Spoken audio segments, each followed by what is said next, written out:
All right, let's get moving. Good morning. Today we have, if everything works out, we have some fun for you guys. I hope it works out, so we'll see.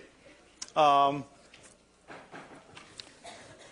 what I'm going to do today is a very major application of the frequency response and the frequency domain analysis of circuits. And this application area is called filters.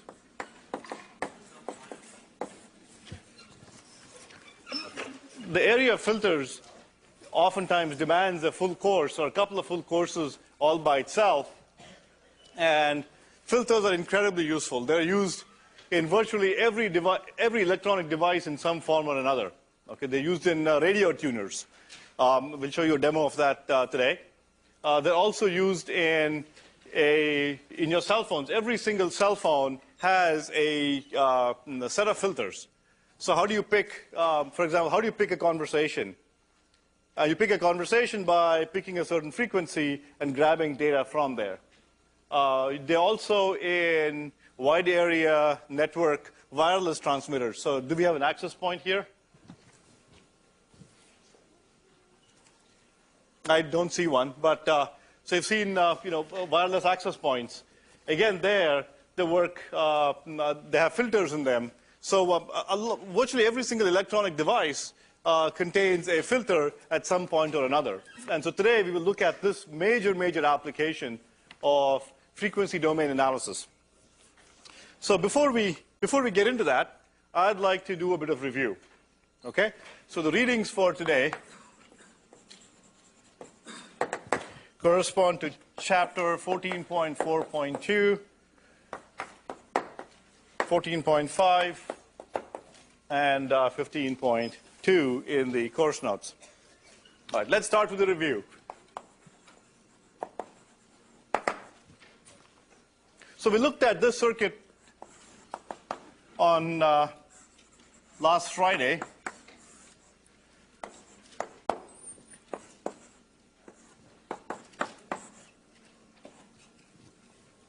Okay, but I said that for our analysis, we're going to focus on this small region of the playground.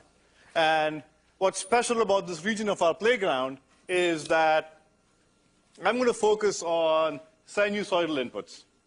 Okay? And second, I'm going to focus on the steady state response. Okay, how does the response look like if I wait a long time? And then we said that time domain, the full-blown time domain analysis was hard. This was remember the agonizing approach. And then I taught you the impedance approach in the last lecture, which was blindingly simple. Okay? And in that impedance approach, what we said we'd do is, and I'll apply the approach right now, and in seconds derive the result for you. But the basic idea was, we said, what we're going to do is assume that we're going to apply inputs of the form Vi e to the j omega t. Okay, so wherever you see a capital and a small, there is an implicit e to the j omega t next to it. Okay, I'm not showing you that. Okay, and what I showed last time was that, and the class before that was, once you find out the amplitude, once you find out the multiplier that multiplies e to the j omega t, it's a complex number, you have all the information you need. Okay? And once you have this, you can find out the time domain response by simply taking the modulus of that for the amplitude and the phase of that to get the angle.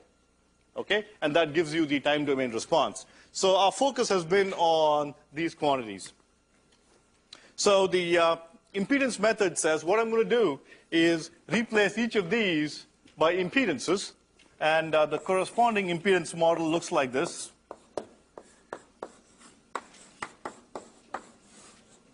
So instead of R, I replace that with ZR. And instead of the capacitor, I'm going to replace that with ZC. And this is my VC. ZR is simply R. And ZC was going to be 1 divided by SC, where S was simply a shorthand notation for j omega. So based on this, once I converted all my elements into impedances, then I can go ahead and apply all the good old linear analysis techniques. I will discuss a bunch of them today.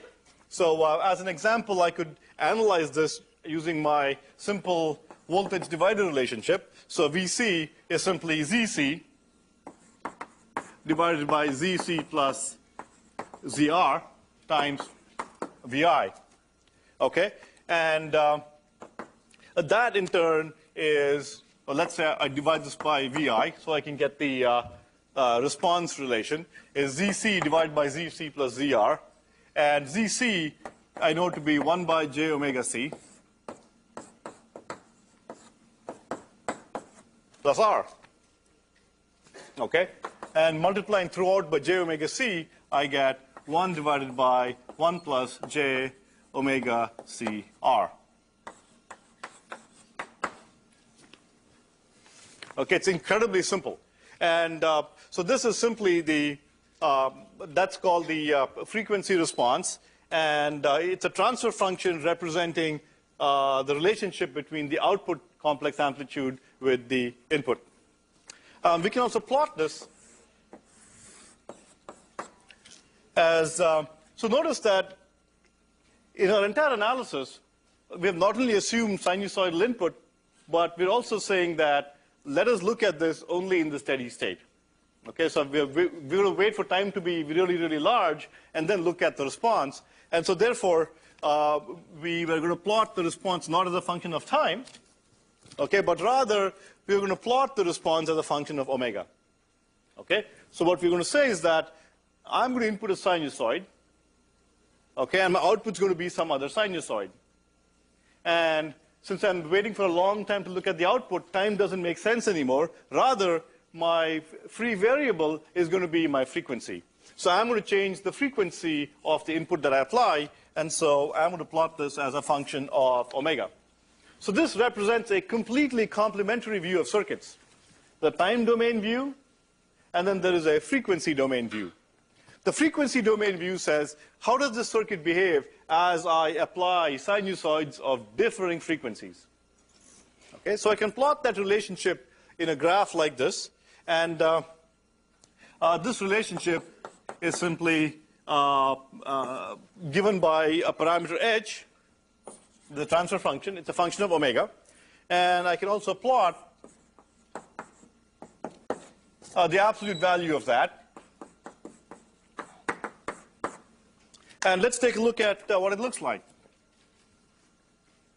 So I can look at functions like this and very quickly plot the response.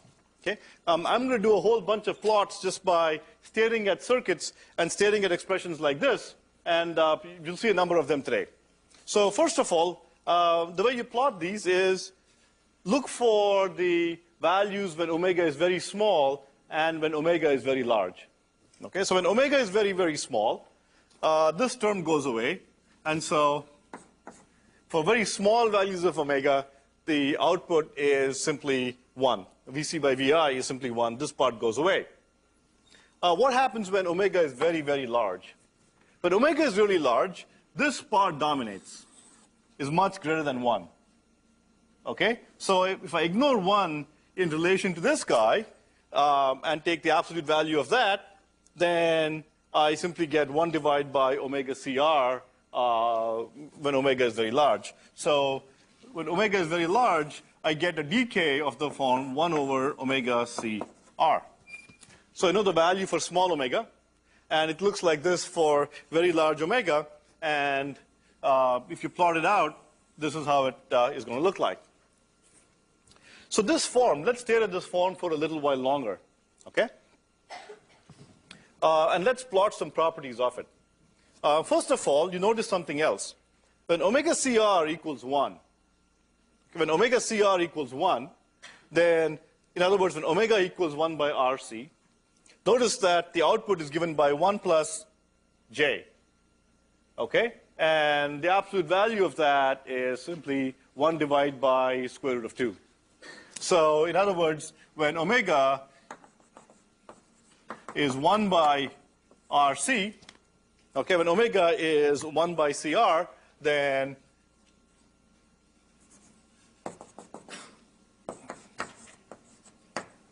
the output is 1 by square root 2 times its value when omega is very, very small. So that's one little piece of information.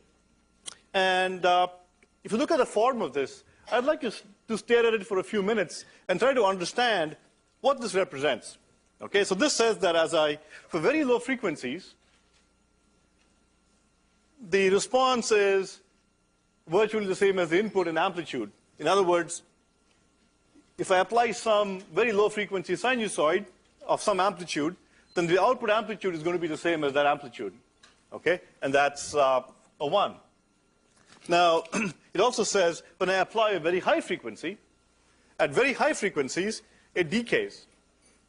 Okay, so this graph, which says that I'm going to pass low frequencies without any attenuation, without hammering it, but I'm going to clobber high frequencies. Okay, I'm going to clobber high frequencies and give you a very low amplitude signal at the output, but pass through almost without attenuation the input at low frequencies. Okay, and so this is an example of what is called a low pass filter, or LPF. Okay, what this is saying is that this little circuit here acts like a low pass filter. That it's a low pass filter because it passes low frequencies without attenuation, but kills high frequencies. Okay, so if I take some music and you will do this, you will do experiments with this in lab 3. When's lab 3? People doing lab 3 right now, right? So lab 3 is going on right now, and early next week as well. And in lab 3, you will play with looking at the response to music of different types of filters. So if I apply some music here, you will see that the output will pass low frequencies, but really attenuate high frequencies. So you'll hear a lot of the low-sounding bass and so on, but attenuate a lot of the high frequencies. All right. The other thing that I encourage you to do is WebSim has built-in pages for a large number of such circuits.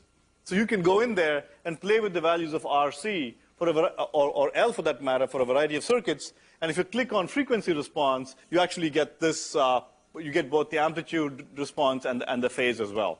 Okay, so you can play with various values of RLC and see how the frequency response looks like for each of those circuits.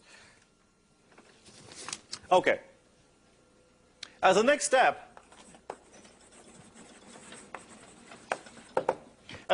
what I'd like to do is just give you a sense of how impedance is combined. Okay, this is not, this won't be very surprising given that they behave just like resistors, but it's good to go through it nonetheless.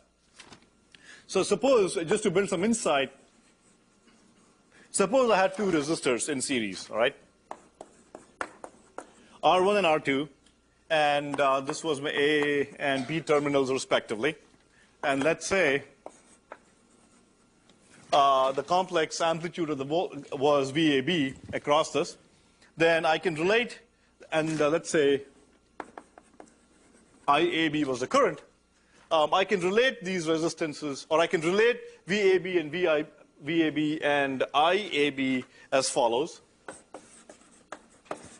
Simply VAB divided by IAB equals R1 plus R2. Okay, I know that. And the same thing applies to R viewed as an impedance. It's still impedance is R, and so this one still goes ahead and applies. The second thing I can try is a circuit of this form, A, B, and I have an R and an L in R1 and an L in this case. And what I can do is, in the impedance model, I can view this as an impedance of value j omega L. Okay?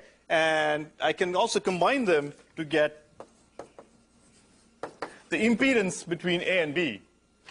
Okay, much as I got a resistance between A and B, I can get an impedance between A and B as VAB divided by IAB, and that will be given by ZR1 plus ZL, and that is simply R1 plus J omega L. Similarly, I can do an even more complicated circuit. So resistance, and here I have a capacitor in series with the resistance, and then I apply inductor to it. So this is A, B, IAB, and plus minus VAB. And let me call this R1, and let me call this R2, and this is C and L.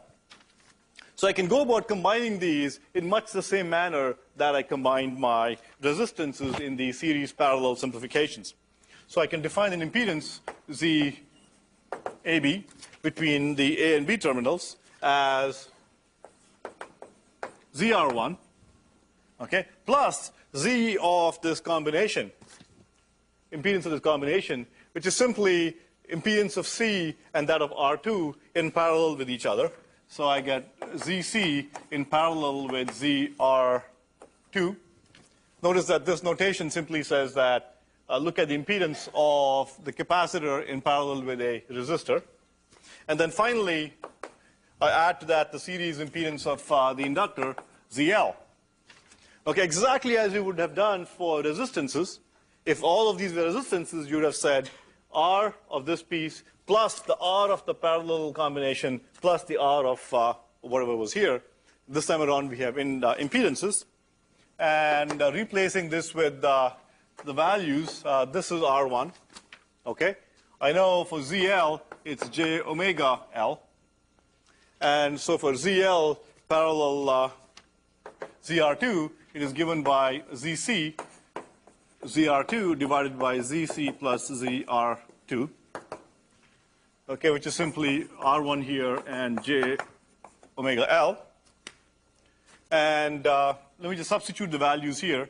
So I know that ZR2 is simply R2.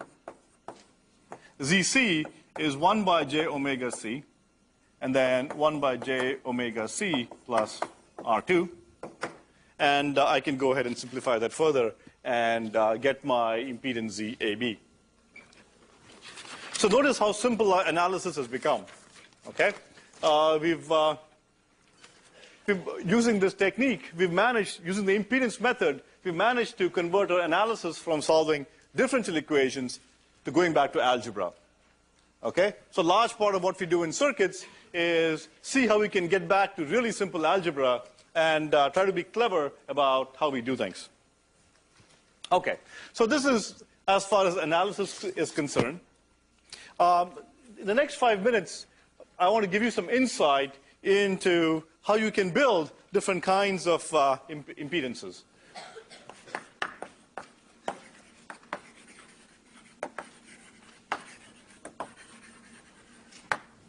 Okay, and I won't go into too much detail, but give you some insight into how you can get a sense for the kind of filters you want to design, or at the very least, given a filter, how can you very quickly get some insight into what kind of filter it is, how it performs, what its frequency response is, and so on. And this time around, this piece of intuition will be in honor of humans. And back to a Bend It Like Beckham series, I call this Unleash It Like Humans. Okay? So, so what experts in the field do is that they don't go about sitting around writing differential equations, but rather use a lot of insight into how they solve these things. And so in honor of humans, I'll label this Unleash It Like Humans. So let's get some insight into how the response of various elements look like. So let's take, for example, I have some impedance Z. Okay? Let's say this could be a resistor. It could be a resistor. It could be an inductor. Or it could be a capacitor. Okay, let's take a look at what the frequency response of just these elements look like. In other words, what is the frequency dependence of Z itself Okay, let me just plot the impedance of each of these elements as a function of frequency. Okay, let me just take the absolute value of that impedance. Notice that it's a complex number. For the inductor, it's j omega L. And let me take the absolute value, omega L in that case, and plot it for you. And use that to develop some insight. So let's do a simple case first. If Z is a resistance of value R, then no matter what the frequency, my value is going to be R. If I have an inductor of value L, then the impedance is going to look like j omega L. And so I'm going to get omega L for that. And the dependence of that simply says that for low omega, the impedance is very small. For omega 0, the impedance is 0. And it increases linearly with omega. Okay, so it's omega L for the inductor. Impedance increases linearly as I increase the frequency. What about for the capacitor? For the capacitor, the impedance is 1 divided by j omega c. Okay? And so therefore, I get the dependence being related to omega c, which says that for very high frequencies, the impedance is very low. But for very low frequencies, the impedance is very high, and I get a behavior pattern that looks something like this. It goes as omega c. I'm sorry, 1 by omega c. Okay? So as omega is very large, my impedance is very small. Omega is very small, my impedance becomes, goes towards that of an open circuit. Now, this is not surprising. You've known this before, right? That a capacitor behaves like an open circuit for DC. An inductor behaves like a short circuit for DC. Notice that the 0 frequency here corresponds to DC. So the capacitor looks like an open circuit for DC, very high impedance. Inductor looks like a short circuit for DC, very low impedance. And the opposite is true at very high frequencies. Well, R is a constant throughout. So let's use this to build some insight into how our circuits might look. So let me do this example.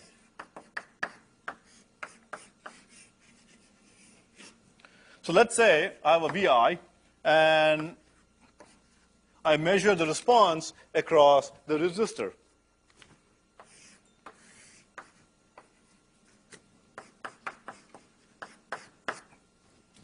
So I measure VR divided by VI, okay, and take the absolute value and take a look at how it's going to look like. So I want you to stare at this for me and help me with what the response is going to look like. So let's take incredibly high frequencies. At very high frequencies, okay, this has a very high frequency. What does the capacitor look like to very high frequencies? Is it an open or is it a short? The short circuit.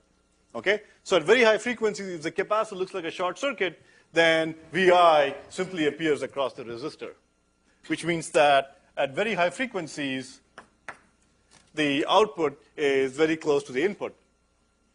At very low frequencies, what happens? At very low frequencies, the capacitor looks like an open circuit. So if this looks like an open circuit, then very little voltage will drop across this resistor here because most of it is going to drop across the capacitor. So what's going to happen is for very low values, I'm going to be looking at something out here. Okay, and because of that, my response looks like this. Okay, and this is of a different form than the one you saw earlier. In this case, I pass high frequencies, but attenuate low frequencies. Not surprisingly, this is called a high-pass filter.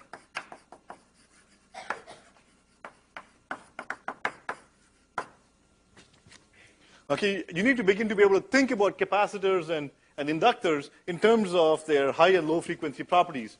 And if you get that, if you develop that intuition, once you develop the intuition about capacitors and inductors and their frequency relationship, that will be a big step forward in 002. Okay? If you get that insight, you will go a long way in terms of knowing how to tackle problems and being able to quickly sketch responses. Yes? Problem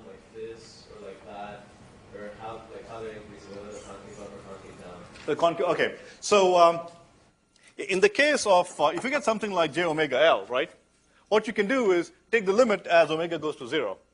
And if it's omega L, then notice that it's going to start linear. Okay? And on the other hand, when you get very high frequencies, for example, if you get 1 by something omega c, then this is a hyperbolic relationship, so it's going to go ahead looking like this. So you can take a look at a lot of these functions at their very low values and see how they look like at that point. Okay? All right. So the next one I'd like to draw for you is something that looks like this.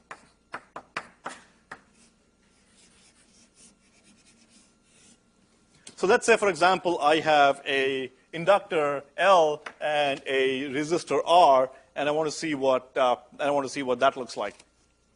So in this particular example, I have h of take the absolute value.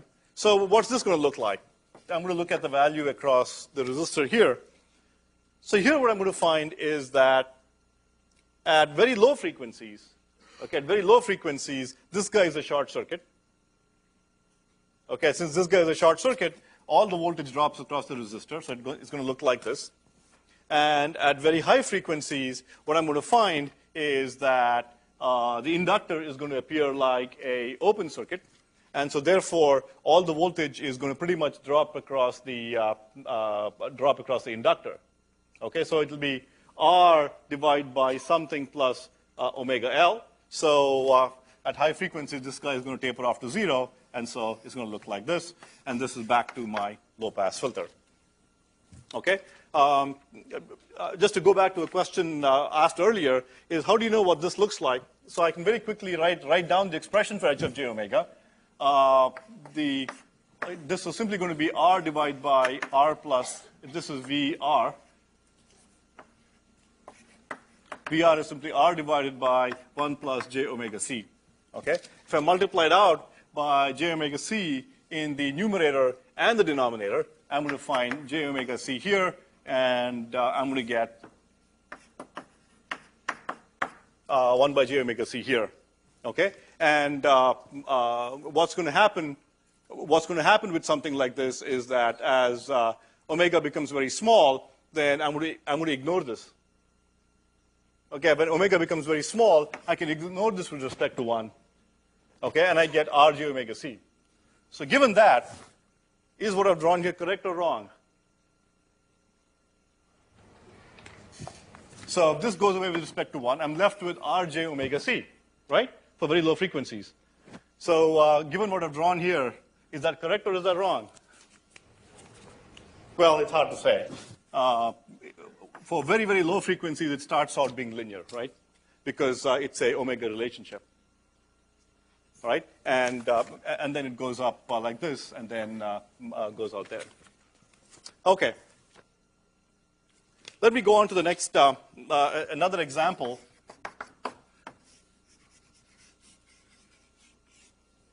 Okay, let me do another example here, which is something like, I need to make sure I don't make a mistake here. So if I get R j omega c by R j omega c, and you know what? This is ends up being a first order system, and so it's going to look like this. Okay, I blew it there.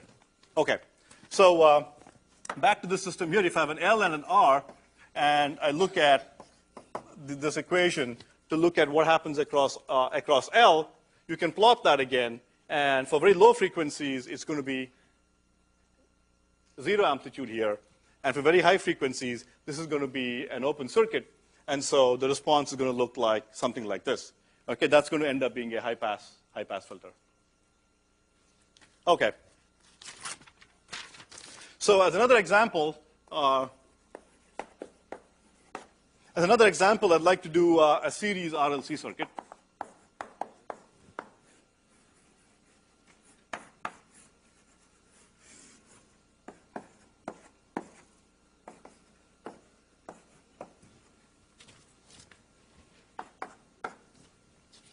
Okay, and try to get you some sense of what that output looks like. So let's use our intuition and first write down what this looks like, and then go and do some math and see if the math corresponds to what our intuition tells us. So I want to plot VR with respect to VI, and I want to plot it there. Okay, so for something like this, what happens at very low frequencies? Okay, we're just looking to get a very crude shape, very crudely, what this graph is going to look like.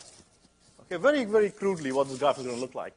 So given that I'm taking the voltage across VR, what happens at very low frequencies? At incredibly low frequencies, the inductor looks like a short circuit. Okay, but the capacitor looks like an open circuit. Okay, it's an open circuit in series with a short circuit, ends up looking like an open circuit. And so therefore, all my voltage falls across VR. Okay, all my voltage falls across VR. Now, what happens at very high frequencies? At very high frequencies, the capacitor looks like a short. But the inductor looks like an open circuit now for very high frequencies, correct? Just remember, capacitor short for high frequencies, inductor open for high frequencies. So this ends up having a very high impedance.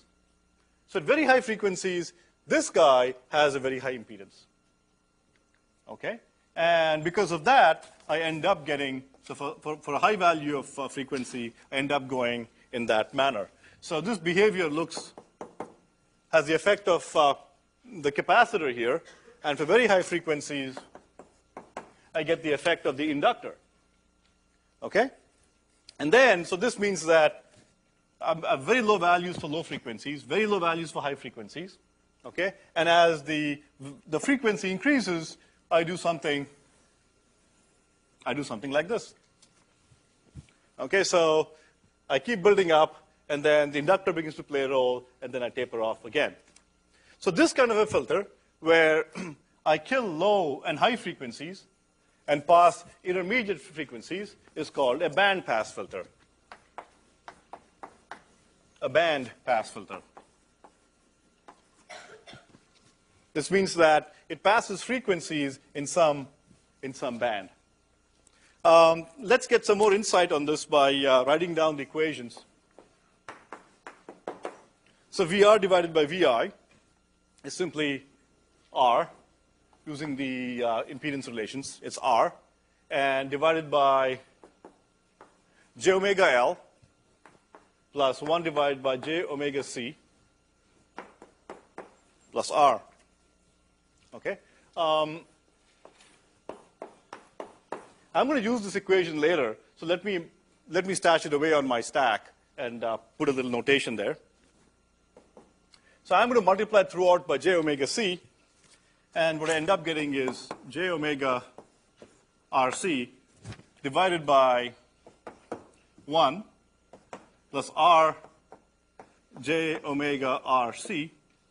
And then here I get j times j is minus 1, so I get minus omega squared. Let me rewrite this way. So I get minus omega squared. So jj is minus 1. Omega times omega is omega squared. And then I get an LC. Okay? That's what I end up getting. And if I take the absolute value here, I end up getting, back to your complex algebra, I get a square root of this real value squared plus imaginary value squared. So 1 minus omega squared LC, okay, plus omega RC squared. Okay, this is from, you can look it up in your complex algebra appendix in the course notes. Okay, it's simply omega RC here, and then square of the real value plus the square of the imaginary value, and take the square root of that. Okay. So by staring at this, you can notice that you realize a really important property. When omega equals LC, when omega equals 1 divided by LC, what happens? when omega, square root of LC. When omega is 1 divided by square root of LC, okay, then omega squared times LC becomes 1. Okay, when this is true, then this becomes 1, and 1 and 1 cancel out. Okay, and not only that, when these cancel out, these two cancel out as well at that point. So I end up getting a 1. So which means that when omega equals omega naught equals 1 by square root of LC, okay, I end up getting a value that is 1. This is pretty amazing, which means that if I drive this at omega naught, okay, if my sinusoid here has a frequency omega naught, where omega naught is 1 by square root of LC. So if I'm sitting here, okay, and this is a black box on the right-hand side, and I drive this at a frequency omega naught equals 1 divided by square root of LC, what does this entire circuit look like to me? So I'm sitting there, the black box here, I'm driving it at omega naught equals 1 by square root of LC at that frequency. What does that circuit look like? Yes? It looks like a resistor. Okay, it's pretty amazing. It means that even though I have an L and a C here, if I happen to drive this at omega naught, then the circuit looks purely resistive, and it seems to have give me the same input appearing at the output. In other words, the effect of these two cancels out. Okay, and that aspect is called driving the circuit at its resonance point. Okay, resonance is when you're driving the circuit at omega naught equals 1 by square root of LC.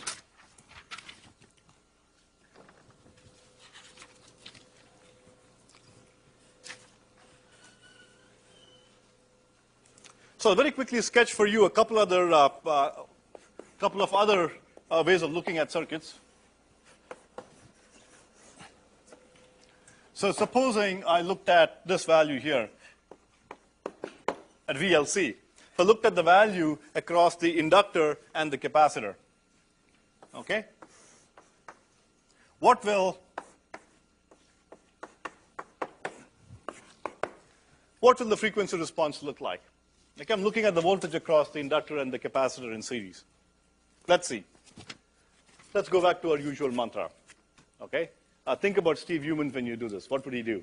Okay, he would say, aha, at very low frequencies, the capacitor is going to look like an open circuit. Okay, so in my voltage divider, I'm measuring the voltage across an open circuit, so the entire VI must drop across the inductor, capacitor. Similarly, at very high frequencies, the inductor looks like an open circuit now. Okay, so it looks like this. So at very high frequencies, inductor is an open circuit, and so I get, again, I'm looking at the voltage divider across the near infinite resistance, impedance. Okay, so I get a high value here as well. Well, and in the middle, the value dips, and I get something like this. Okay, so this thing is called a band stop filter. Okay, so here I can nail any specific frequency as long as the frequency falls in roughly that regime. Yet another example.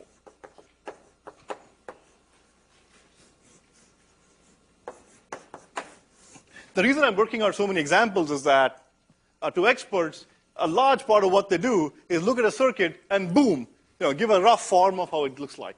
Okay, that can get you, half the way there in most of what you're going to do. So how does this look like? So if I take the voltage V naught versus VI. Well, let's take a look. At very low frequencies, the inductor looks like a short circuit, correct? So I'm taking the voltage across a short circuit, so it looks like this. At very high frequencies, I'm taking a voltage across a parallel combination, but the capacitor is now a short circuit. So that looks like a capacitor. So this looks like an inductor out here, And this is the capacitor taking, holding sway here. And so somewhere in the middle, it goes up and comes down like that. So it's a bandpass filter.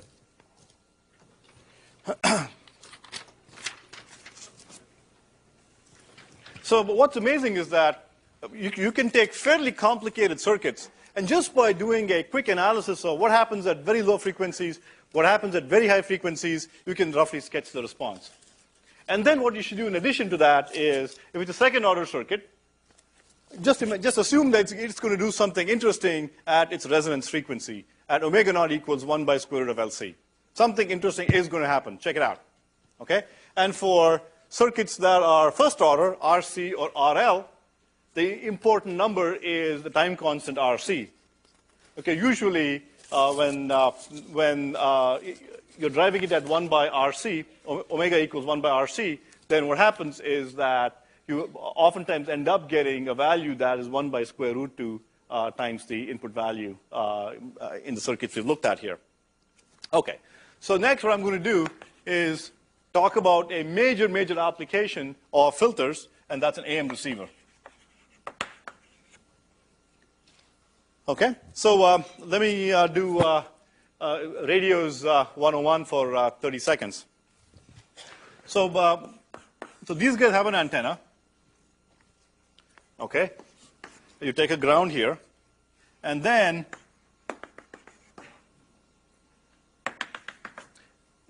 so you pick up a signal at your antenna. Okay, there's an implied ground as well. And what you do as a first step is you begin processing the signal now. Okay, and what we place right there is a little filter that looks like this. It's an inductor and a capacitor in parallel. And this capacitor is really your tuner that you can tune to various frequencies. And then what you have here is a bunch of other processing and end up with the speaker. And the processing that happens here is you have a demodulator, and you have a amplifier and a bunch of other things that let's not worry about them for now. Okay? And what we do here is the antenna picks up a signal. Okay, so in some sense, this part of the circuit here is your source. Okay, so I can replace it with its Thevenin equivalent.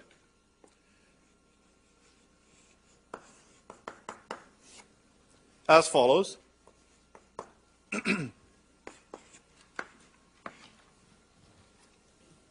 Okay, so the front end of your radio looks like a VI, R, and L and a C. Okay, where have you seen this before? Right there. Okay, that's the front end of radios. And so let me tell you why I need a bandpass filter in a radio out here. So the way life works is as follows. So I have my frequency. Let me do this in not in radians, but in kilohertz for now. And let me plot your radio signal strength. So in the Boston area, the signals go between 540 kilohertz, and they go all the way to 1600. In some areas, we've begun using the 1700 extra band as well for some new stations. So this is the frequency range of interest. So if you look at your radio tuner, you'll see 540 kilohertz all the way up to 1600, and you can tune your AM radio. And the way it works is that each station is given 10 kilohertz of spectrum here. And so this is at 1000 kilohertz, 1010 kilohertz, and so on. And each station transmits its signal in plus or minus 5 hertz, 5 kilohertz around that point. And this station transmits it here. This station transmits it here, and so on. Okay? So this is 1030. Okay, this guy is WBZ. WBZ News Radio 1030, for those of you who listen to it. Okay, so what happens is that at 10 kilohertz, each station gets 10 kilohertz, and So WBZ transmits in the 10 kilohertz around 1030. Okay, so notice that each of these signals transmitted by radio stations happen within small bands. Okay? Now, you'll learn a lot more about modulation and how do you get a signal to go in a small band and all that stuff. You will learn about that in 6003. Okay, for now, don't worry about how I did all of this. Okay? So how do you listen to that station? The way you listen to that station is you put a low-pass filter here. You put a low-pass filter that does the following. Let's say I want to hear WBZ 1030.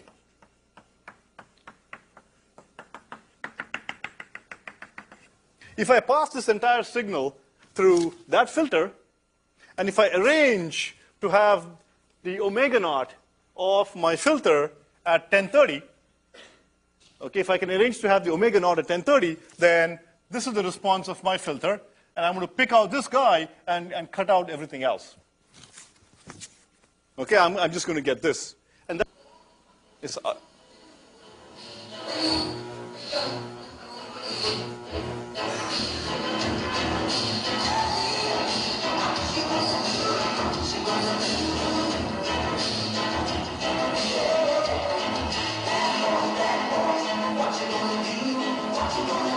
let's listen to the station for some time.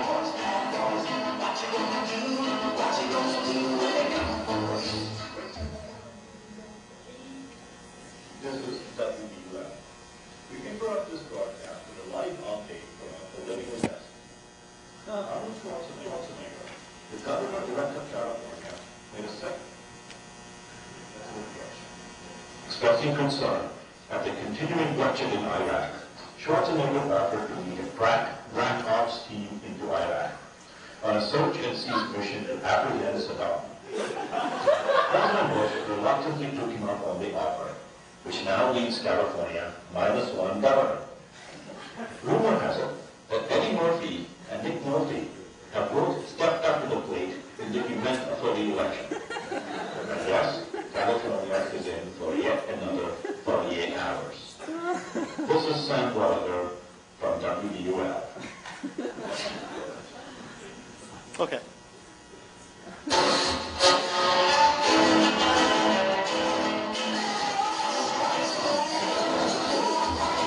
So you can see I can tune to the station WBUL.